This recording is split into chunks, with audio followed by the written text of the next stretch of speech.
Then also, the Lord was telling me that their quest to play God, because there are things they've created like the moon, artificial moons, and different things. Their quest to play God will also land them in trouble with nature, where like still weird earthquakes. Yeah? This China, I'm speaking of China, these are things that are not yet to stop. So I really believe a lot is going on in the in nature and all of that, but we need to pray. News: nearly 100 people are confirmed dead in an earthquake in southwestern China, state media reports.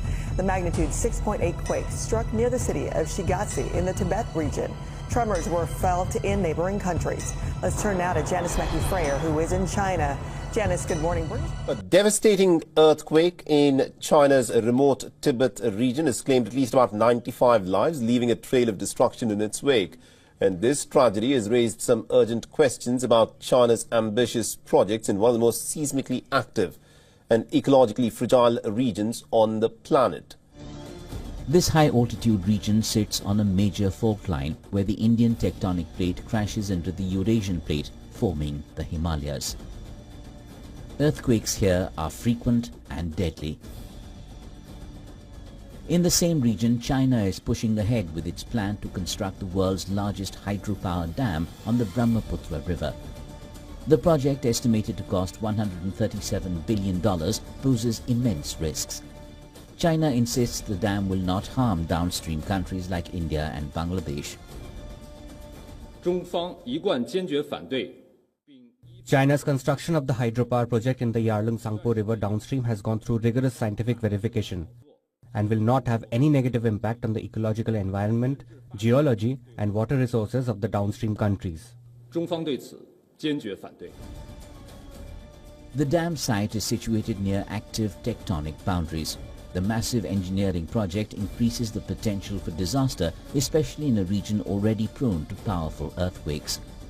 Experts, however, warn that such massive infrastructure projects could amplify seismic risks and destabilize the region further.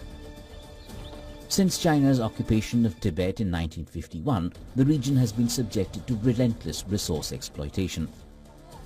Now, Beijing's announcement of discovering 20 million metric tons of copper beneath the Tibetan plateau reveals another layer of risk. Francis, this was a strong earthquake at a remote high altitude in the Himalayas, with a rescue operation now underway in freezing cold conditions. The epicenter was located in Dongri County, about 50 miles from Mount Everest.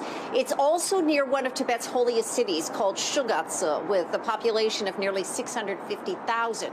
Officials say at least 95 people have been killed, more than 100 injured. These are early estimates as rescuers push into the area.